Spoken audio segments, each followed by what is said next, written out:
Hello, welcome. I'm Aline. I'm fresh off watching Married to Medicine. I'm not going to go blow for blow recap. I'm going for what I distinctly remember throughout the entirety of the episode. I think it's episode 3. Now, with the Contessa party, it did not appear for her to proclaim it to be the evidence of a $40,000 price tag. But then again, who am I? Only bringing that up to say, Toya has been waiting since Contessa got down on her about celebrating paying their bills for this moment right here to get down on Contessa about paying $40,000 for a party she had to throw by her lonesome. But my thing is, if you're paying $40,000 for a party, why don't you have a party planner doing the work and you're just coordinating with the party planner what you actually want for that date? With that being said, when Contessa told Toya something to the effect of, I just want people to come to the party with the air of fun. They don't have to come automatically with judgment with their nose up. To me, I felt like she was copping pleas to Toya from when she, again, made it a point to criticize Toya for having a party about paying her bills. Now let's fast forward. Quad and her man give me the ick, and this is why. Her man don't seem like her man is in her corner. Her man very much comes off like her ops. And I immediately, while watching, said, you gonna have babies with your ops? That's all. Simone and her son, when it comes to this law school thing. The stage was set to the disadvantage of the son for this conversation from the giddy up. First off, it's on camera. 1. 2, the son is playful. So even if there is a well-meaning or well-intentioned topics to be discussed, his preamble to many conversations I've witnessed him have on his television show is comedy or humor. So when he goes about discussing the future post-college with his mother or his parents, he starts off with humor, but his humor is rooted in entitlement. And to the pockets of those whom you entitled to, it isn't funny. Entitlement isn't funny to the one who got front the bill for whatever whims you want to explore on whatever occasion you want to explore them. So he's coming in at a disadvantage with Simone.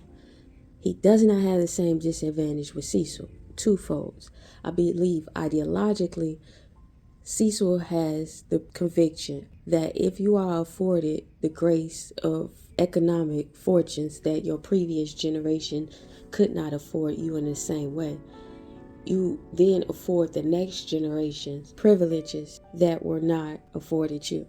2, I believe that Cecil also is a benefactor just like the kids. And so any effort to take up for the kids is an effort to take up for himself by proxy. Simone, when she goes to have this discussion starts off in humor with the youngest son, whom, fresh out of college, is asking for an upgrade on his vehicle. He want to get out the Jeep into something else. And he says he's tired of seeing a car and he know his mama tired of seeing a car. Cool. His mama is playing along with this, I believe, to explore how far this joke is going to go. Because, to be transparent, I've been in positions where I've joked along with something I was in total opposition with just to see how far the mentality of the person who was the one who was the progenitor of the joke would go with the idea of what they were joking about. So that's the feel that I got from Simone when she was with her son at the table. Now, Simone made a valid and valuable point at the table when she says, no one cares about my retirement.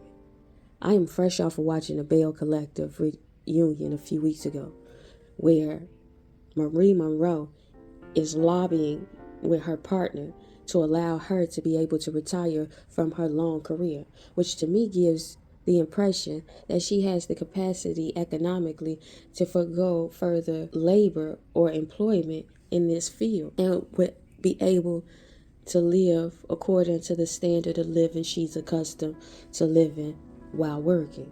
That's what I get from retirement, or to some degree of the standard of living you're accustomed to living while working. Simone says she wants to have retirement, and then her husband, her sons are at the table giving this shame face, as if to say they do think about it, but they don't know how to broach the subject with her. Honest observation I have of what I watched on this episode is Simone is the one who's the laborer and has been carrying 3 people by herself without any respite or regard. And in carrying them, not to say it's wrong to carry them, but in carrying them, it seems to be she's developed some level of resentment because their disposition, at least in her estimates, is a level of entitlement that disregards her existence and being within the manifestation of their comfortable life. Conversation comes up. Dr. Simone essentially says, who at this table has what I have? A doctorate degree. Nobody can raise their hand. She goes, since I am the only one who has obtained such level of degree, let me tell you how I went about going to get it. I would do this if I were trying to get what I had. So let me tell you, she went about getting her degree by getting scholarships and financial aid. To which Baby Whitmore said when Dr. Simone asked, what is your plan to finance your law school endeavors? Baby Whitmore goes, well, I've been fortunate enough to have parents that can finance those endeavors. To which Simone goes, y'all don't think about my retirement at all. Y'all really feel entitled to me. Sisu tried to shoot the bell in that when Sisu is standing up for Baby Whitmore, he basically says, we've had conversations about how he wants to pay you back for all your hard work. In all of this conversation, 3 things I was thinking about. Baby Whitmore isn't all the way wrong. Dr. Whitmore isn't wrong at all. 3rd thing, where the fuck is Sisu at?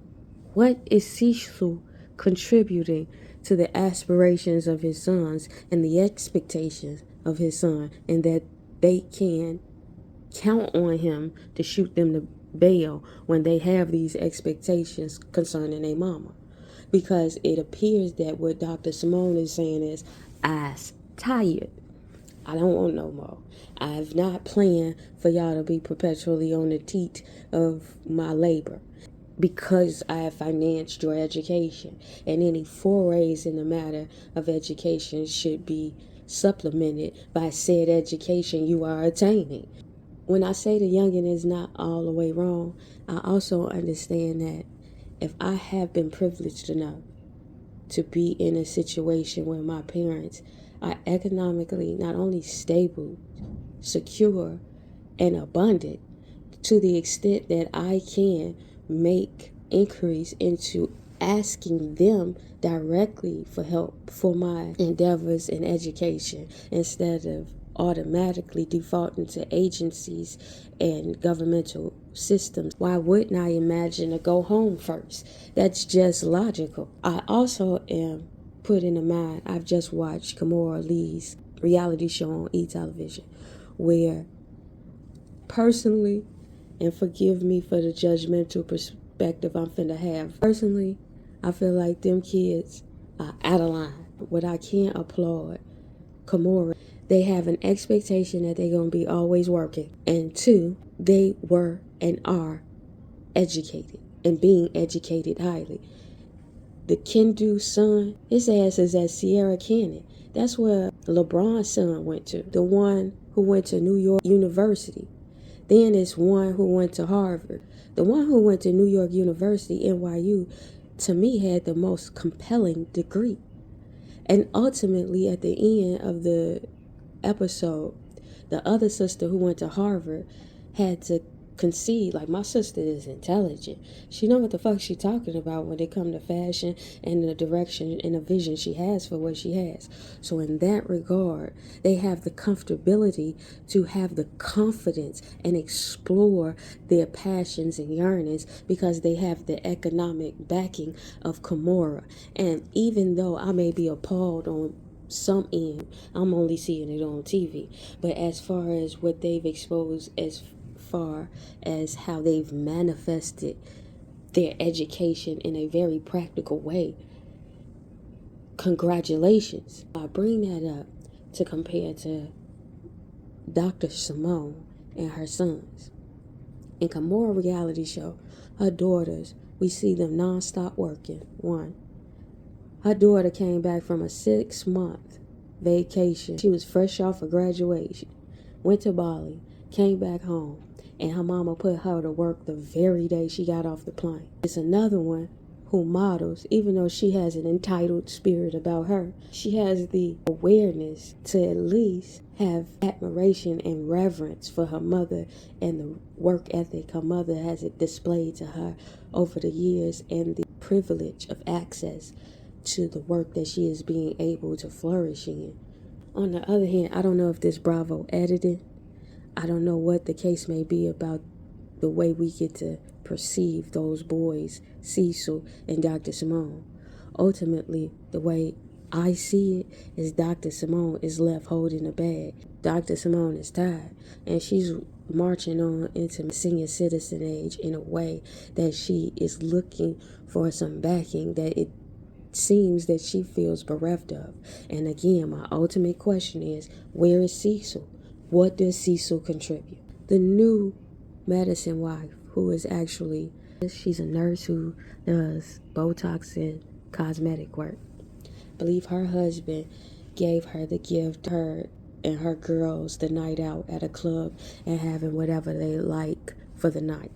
Contessa did complain. That's another thing. Contessa complaining about Scott, and then when it's called to the fore by somebody else in the group whom she's complained to about him with, then all of a sudden they're focusing on the negative.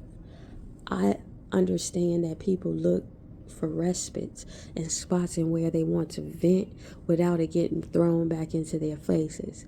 But what gives you the perspective that anybody on the cast of Married to Medicine is a safe place for you to put your burdens or your venting on, and they not draw your attention back to it at a later date? Contessa brought up the fact that she bemoans the fact Scott didn't help her put her party together, and he has never really been a helper.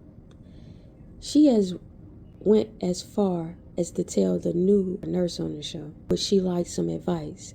Now, this is when I was fast forwarding through the episode because Contessa bores me. But from what I caught on the advice that the nurse permitted her to give, Contessa says that you don't want to set yourself up essentially to be the one doing everything, because at some point when you actually need the help from your partner has become a condition to you doing it all, so they don't look to help at all. True enough, but if that is her point, then when someone is offering their opinion on the matter, particularly people you've confided this information into, then all of a sudden all y'all want to do is focus on my bad or the negativity from the perspective of Contessa.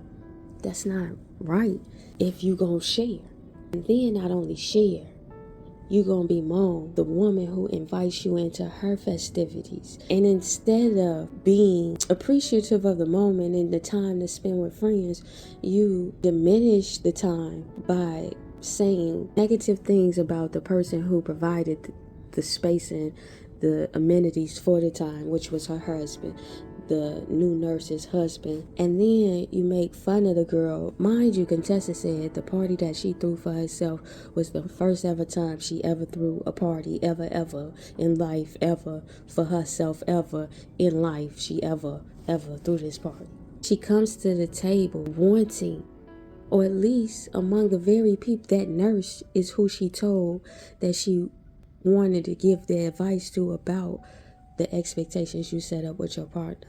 And then she told Toya that she wanted Scott's help. Now when the girl had a party and she's thanking her husband, even though I did think that it was doing a lot, I don't know if it was editing, it felt belabored. I felt Contessa wasn't the one to make the joke about it. The joke was there to be had. I'm not saying it wasn't. I'm just saying the messenger who came with the message shouldn't have shared the message. She was messy and said something about how the girl expressed her thankfulness and gratitude to her husband. Dr. Heavenly gave her a high five and laughed because it was funny. just shouldn't have been Contessa making the funny. Then Toya and them basically stand up for the girl. Like, girl, you just mad because you want this. You want your husband to do it for you. Contessa again makes a point. She can't be the one who makes the point because her point is contradicted by her previous arguments and when she's venting that she wants Scott's help. But the point she makes in the objection to what Toya and them is saying while standing up for the nurse is, so what? My husband didn't help me. I took it upon myself. I'm articulating it differently than she did, but I believe I'm giving a sense of what she was trying to deliver. But her point was, she was the one who took it upon herself to make the party that she long desired for. And she did not wait on a man to make the party happen. And she manifested the greatest party that she perceived that was in her mind all along. And that should be congratulated upon its face. And it shouldn't be diminished because a man didn't validate it with his works or with his efforts. And to that point, yeah, true enough, but nah, not you. Because you just complained about your man not doing all of what you was complaining about wanting him to do. If your man would have did what you wanted him to do, you wouldn't have had that smoke for the girl. I won't venture to say that anybody could make the argument, but the argument could be made is what I'm saying. Because the argument could be made. I agree with the argument on face value. But the person acting as the vessel of the argument, being Contessa, negates the argument. Because, like I have redundantly posited, Contessa wanted Scott to do the work. Contessa wanted Scott to be present. Contessa wanted it to be Scott's idea. Was the new girl doing a lot? Yes. Contessa can't be the one to make the argument. The nurse said she appreciates what's given to her. Anybody that Contessa vented to was utilizing the nurse situation by proxy to kind of pick at Contessa. And Contessa folded because she's been able to double talk her way about a situation. You could tell that has been her MO for a long time. Because we still stuck on the same premise that you say something negative about your own husband. Somebody just brings up the fact of what you said. And then you make them out to be the enemy based off of what you said that now they are reiterating. And she's this strong woman who can do it for herself and didn't need a man to do the party she wanted for herself. But that's not the premise you led with. You wanted a party, you threw yourself a party, and Scott wasn't there to help, and you wish Scott was there to help. So how do you engage a person when they offer you this data set of information, and then when you go to input that data set of information with them, all of a sudden they act oblivious to the data set?